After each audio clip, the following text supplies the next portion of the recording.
Simic, referee has tried desperately to play an advantage and finally has to give in. And Simic is another of those players who has already been cautioned. Croatia are down to 9. Paul has blown his whistle. Australian fans are celebrating, but it's premature. There's another card, and now he's put Simic for a third time.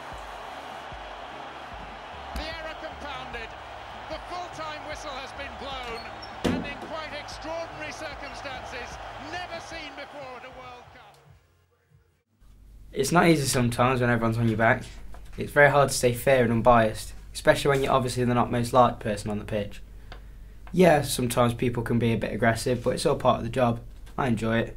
Makes it all worthwhile.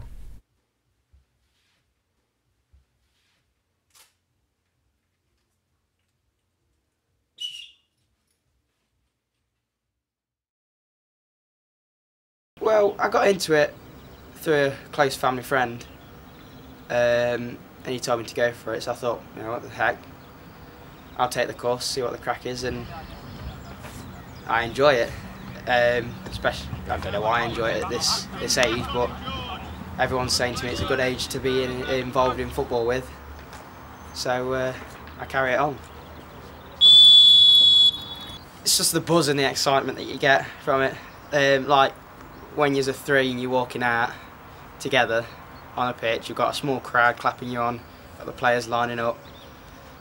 It's just all worthwhile. It's brilliant. Well, if I don't get any abuse in the game, I think I'm doing my job wrong. So I just expect it. Sometimes, if I don't get it, then there's something up with the players. Sometimes it can make you feel really small, but you just turn around, sort them out, give them a card if they need a card. They soon shut up after that. Loads of abuse, loads of stick. Week after that, I get back into it, have a brilliant game.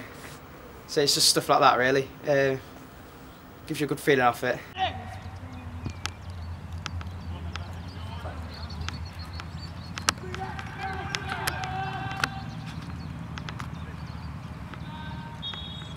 But every so often you'll get a game like, I don't know, say an under-15s or an under-16s, where it's just a good match overall. They're fighting for their lives or they're fighting for promotion.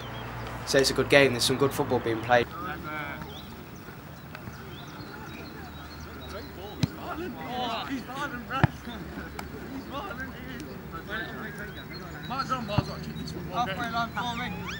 Get a good buzz off it. Yeah, it's just one of them things, not many people become referees. I am. I want to take it further.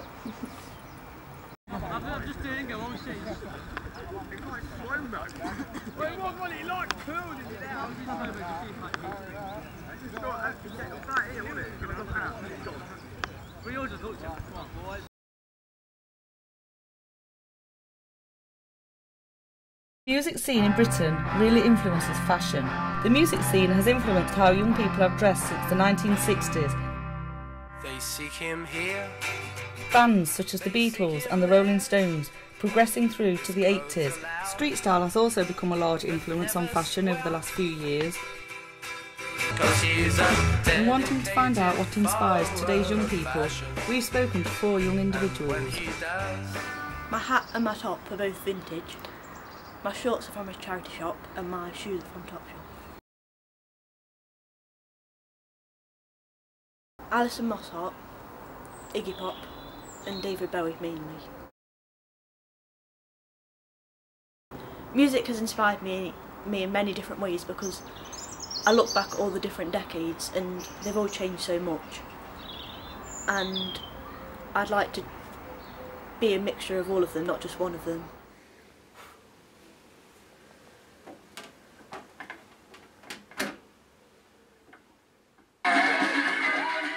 The Beatles are my favourite band and they started off the whole music and style collision. I really like the Smiths and when I listen to them it makes me want to put on something eccentric. We followed Charlotte and her friend to watch a band called the Heartbreakers.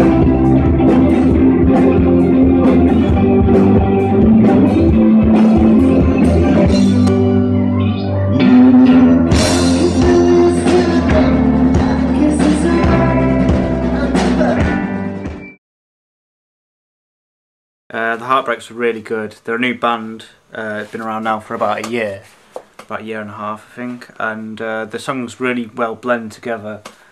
They're from Morecambe originally, and I think they're definitely a band to go and see in 2012, definitely.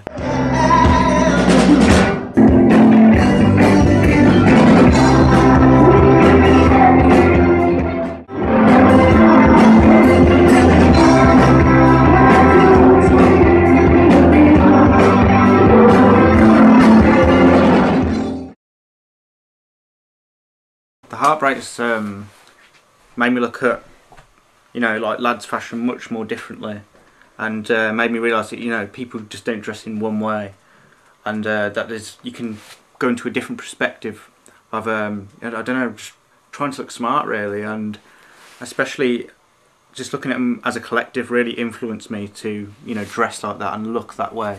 But with the Fred Perry polos and, you know, aquascutum shirts and a lot of the Burberry trench coats, and a lot of it just combined together just made me realise how much it, you know, influenced me to look at it more.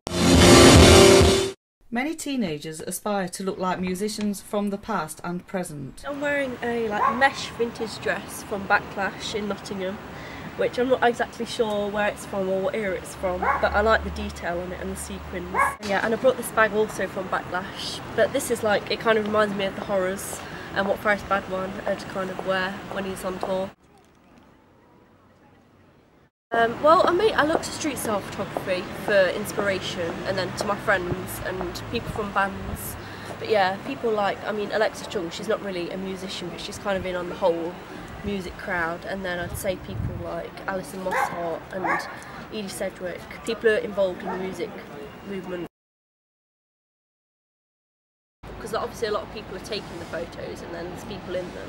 But I think like if you go to places like you know, East London and Brick Lane, that's obviously, it's a big thing in their culture now, and I think it's just kind of become embedded in the culture now.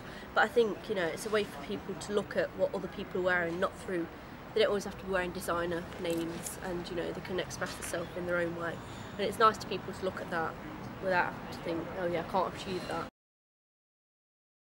The focus on music and style as a collision originally began in the 60s, progressing to the 70s and 80s through to today.